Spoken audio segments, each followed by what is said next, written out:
এরা যদি একে অপরকে সত্যি ভালোবেসে থাকে তাহলে আগামীকাল এদেরকে বলেন যে জেনা মুক্তভাবে বিয়ে করে ফেলো দেখি, এদের মধ্যে 80% এটা করবে না। তাহলে ভালো ভালো যদি এতই বাসো তা হাতটা ধরিও না তুমি, আল্লাহ পাক হাত ধরতে নিষেধ করছেন। তুমি পরিবারের মাধ্যমে প্রস্তাব পাঠাও, মোহর ফিক্স করো, করে বিয়ে করো।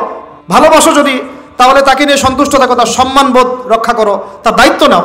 ভালোবাসার ডেফিনেশন চেঞ্জ করেছে এরা। একটা মেয়েকে ভালো তুমি যদি বেশেই থাকো ছেলেটাকে, তাহলে তুমি তার সাথে কিভাবে এভাবে হারাম জেনায় লিপ্ত হতে পারলা? তোমার তো বলা উচিত ছিল যে আমি একজন মুসলিম মেয়ে, আমি এসব জেনাতে যাব না, আমাকে যদি আপনি পছন্দ করেই থাকেন আমার বাবার কাছে প্রস্তাব পাঠান। সিম্পল।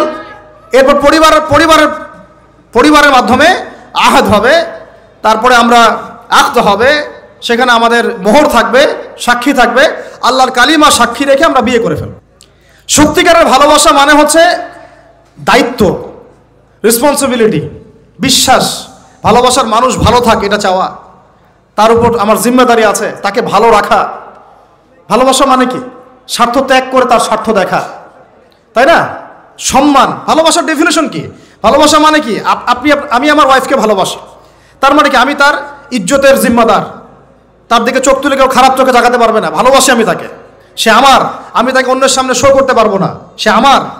ভালোবাসা মানে আমি তাকে বিশ্বাস করি, আমি তাকে কি করি? বিশ্বাস করি, তার প্রতি আমার আত্মবিশ্বাস আছে, কনফিডেন্স আছে। ভালোবাসা মানে আমি তাকে সম্মান করি, আমি তার সম্মান বুঝবো। তো পর্ন আর জেনা যেটা করলো, ভালোবাসার সংজ্ঞাটাই পরিবর্তন করে দিল।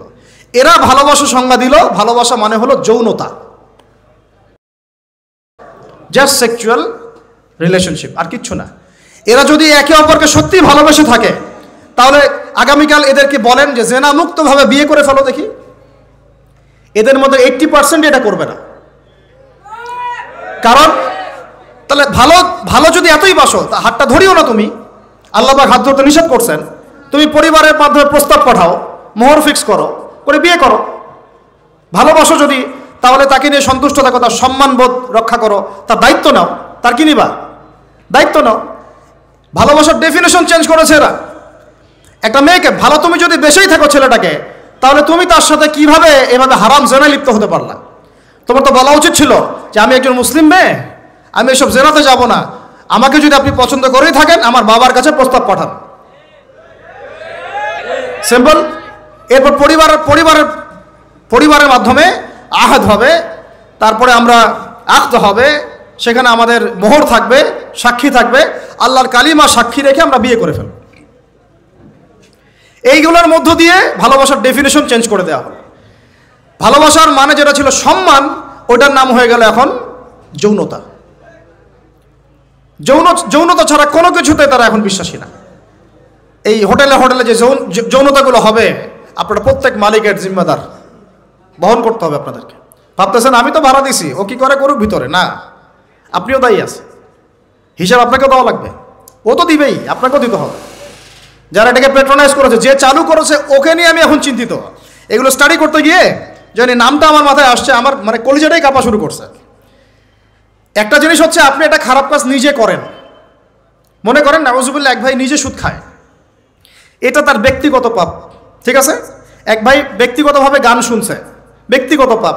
এক ভাই ব্যক্তিগতভাবে হয়তো কেউ নাউজুবিল্লাহ জেনা করেই ফেলছে, এটা তার কি? ব্যক্তিগত পাপ। আল্লাহর কাছে ইস্তেগফার করবে, তওবা করবে, আল্লাহ চাইলে মাফ করে দিবেন, পাপ গোপন করে দিবেন ইনশাআল্লাহ, তাই তো? এটা একটা সুরত। একটা সুরত কি? আমি সুদ নিজে খাইছি, আরো লক্ষ কোটি মানুষকে খাওয়াইছি। আমি জেনা নাউজুবিল্লাহ সে নিজে করছে, অন্য আরো লাখ লাখ মানুষ, যুবক যুবতীকে জেনাতে উৎসাহিত করতেছে। নিজে গান শুনছে, মানুষকে শোনাচ্ছে, নিজের মৃত্যুর পরেও সেই গান বাজতেছে। এটা হচ্ছে গুনাহে জারিয়া। এটা কি? গুনাহে জারিয়া। তাহলে একটা গুনাহ নিয়ে আদম আলাইহিস সালাম যদি এত বছর কান্নাকাটি করেন, ইব্রাহিম আলাইহিস সালাম কিয়ামতের মাঠে যদি বলেন আমি পারবো না সুপারিশ করতে, নূহ আলাইহিস সালাম যদি বলেন আমি পারবো না সুপারিশ করতে, ঈসা ইবনে মারইয়াম, মুসা আলাইহিস সালাম তারা পর্যন্ত বলবেন আমি আজকে আল্লাহ পাকের সাথে কথা বলার সাহস রাখি না। আর এই যারা গুনাহে জারিয়া চালু করে দিল, এদের কি অবস্থা হবে? কি অবস্থা হবে চিন্তা করেন। এভাবে ছড়ায় গেল ফ্রি মিক্সিং, ছড়ায় গেল ব্যভিচার, ছড়ায় গেল পর্নোগ্রাফি। এই পর্নোগ্রাফির মধ্য দিয়ে এরা আবার যখন পর্ন দেখে, বাইরে আবার স্কুল কলেজ বিশ্ববিদ্যালয়ে পড়াশোনা করে, ছেলে মেয়ে একসাথে পড়াশোনা করে না, বাসায় পর্ন দেখে, আবার সকালবেলা এসে স্কুল কলেজ বিশ্ববিদ্যালয়ে ছেলে মেয়ে একসাথে পড়াশোনা করে। তখন ওই যে পর্নোগ্রাফির যে পশুত্বটা এটা ওর মধ্যে থেকে গেল। একটা মেয়েকে সে এখন চাচ্ছে জাস্ট ওর সাথে একটা সেক্সুয়াল সম্পর্ক করার জন্য। মুখে অনেক কথা বলতে পারে, ভালোবাসি, জীবন দিয়ে দিব, এইটা সেইটা, হাবি যাবি, বিয়ে করব, আসো আগে করি, আসো আমরা যৌন সম্পর্ক আগে করি, পরে না হয় বিয়ে করে নিব। অনেক কথা বললেও মূল উদ্দেশ্যটা হচ্ছে তার ভোগ করা। মানে আপনাকে আল্লাহর বান্দা থেকে একজন ভোগবাদী পশুতে পরিণত করা হলো। আল্লাহর বান্দা থেকে ভোগবাদী পশুতে পরিণত করা হলো। এভাবে একটা পুরো জেনারেশন 1993 থেকে নিয়ে 2024 একটা পুরো জেনারেশনকেই নষ্ট করে দেওয়া হয়েছে। মাস্টার প্ল্যানটা দেখছেন? ওদের মাস্টার প্ল্যানটা দেখছেন কি কিভাবে 20 বছর ধরে একটা জেনারেশনকে নষ্ট করা যায়। আর আমরা যারা স্কুলে পড়তাম, কলেজে পড়তাম না, আমাদের সময় এগুলো হতো, তখন আমরাও এগুলো বুঝতাম না। আল্লাহ পাক আলহামদুলিল্লাহ আমাদেরকে এই জাহিলিয়াত থেকে বের হয়ে আসার তৌফিক দিয়েছেন। এই শুকরিয়াটা আমরা আদায় করে কিয়ামত পর্যন্ত শেষ করতে পারবো না। আর আমাদের দায়িত্ব অন্য ভাইদেরকে ফেরানো, বুঝানো, শেখানো, জানানো। ইনশাআল্লাহ আল্লাহ চান তো এই প্রজন্ম ফিরে আসবে ইনশাআল্লাহ। এই কথাগুলো সবার কাছে প্রচার করবেন। দেখেন তারপরে আরো আরো পরকীয়া তো বেড়ে গেলই, জেনা বেড়ে গেল, পরকীয়া বেড়ে গেল, সমকামিতাও বেড়ে গেল। এখন বলতেছে বাক স্বাধীনতা, একটা ছেলের সাথে সম্পর্ক করতেই পারে, নাউজুবিল্লাহ। সে বলছে ভালোবাসার আবার লিঙ্গ কি? কয়দিন আগে বলতো ভালোবাসার আবার ধর্ম কি, এখন বলছে ভালোবাসার আবার লিঙ্গ কি? নাউজুবিল্লাহ। ভালোবাসার কোনো লিঙ্গ নাই। তুই যে বেটা পৃথিবীতে আসলি, তুই কি ছেলে ছেলের মিলনের ফলে আসছিস? চিন্তা করেন তো কথাটা। ও যে এখন সমকামী হলো, এখন ওর বাবা মা নাই, ওকে আল্লাহ বাবা মার মাধ্যমে পৃথিবীতে পাঠান নাই। এই চিরায়ত আল্লাহর দেয়া সিস্টেমকে চেঞ্জ করে এখন ছেলেতে জেনা করা শুরু করতেছে, মেয়েতে জেনা করা শুরু করতেছে। বলতেছে ভালোবাসার আবার লিঙ্গ কি? কয়দিন আগে বলতেছিল ভালোবাসার আবার ধর্ম কি? মানে বৌদ্ধ, খ্রিস্টান, হিন্দু, মুসলমান সবাই একাকার হয়ে প্রেম করতেছে। আর একটা এজেন্ডা ভিতরে চলতেছে, আমি অনেকদিন খোলামেলা বলেছি, মুসলিম মেয়েদের ইজ্জত নেওয়ার একটা পায়তারা চলতেছে ভিতরে। মুসলিম মেয়েদেরকে ফুসলিয়ে ফাসলিয়ে প্রেমের ফাঁদে ফেলে ইজ্জত নষ্ট করে গর্ভে বাচ্চা দিয়ে চলে যাবে, এর নাম দিয়েছে লাভ জিহাদ।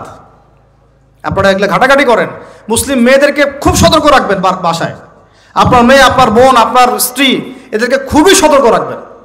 কোন অবস্থাতেই যেন এদেরকে এগুলো স্পর্শ করতে না পারে। একবার ইজ্জত চলে গেলে আর কোনোদিন ফিরে আসবে না ভাই। আরো তো কি বলতে গেলে তো এগুলো বললে শেষ করা যাচ্ছে না। এরপরে আবার আসছে এখন নতুন ফিতনা কি, যে না ভাই আমি মনে মনে ছেলে না, আমি মনে মনে আবার মেয়ে। নাউজুবিল্লাহ। বাইরে ছেলে, মনে মনে আবার মেয়ে। এরা আবার এখন কি করতেছে দেখতেই তো পারতেছেন কি হচ্ছে। এভাবে আরো একটা 10 বছর মেয়াদী পরিকল্পনা গ্রহণ করছে। 10 বছরে যেন বাংলাদেশে এদের সংখ্যা আরো বেড়ে যায়। 10 বছর, এই যে বললাম 1993 আগে যেমন জেনার হারটা একটু কম ছিল, কিছুটা হলেও কম ছিল, যতদিন থেকে এইসব দিবস পালন করা শুরু হলো জেনা বেড়ে গেল। ওই যে 20 বছর 25 বছরে এই জায়গায় আসলো। এখন যদি এইভাবে সমকামিতা, ট্রান্সজেন্ডার চলতে থাকে, আগামী 20 বছর পর কোন জেনারেশন আসবে আল্লাহ ভালো জানে। আর তখন এই বাংলাদেশের উপর কোন গজব আসতে পারে আল্লাহ পাক ভালো জানে। আল্লাহর গজব চলে আসলে কোনো ন্যাটো আর কোনো জাতিসংঘ আর কোনো পশ্চিমা সভ্যতা আর কোনো মিত্র রাষ্ট্র কেউই বাঁচাতে পারবে না, কেউ না। এই সহজ কথাটা আমরা বুঝতে চেষ্টা করতেছি না।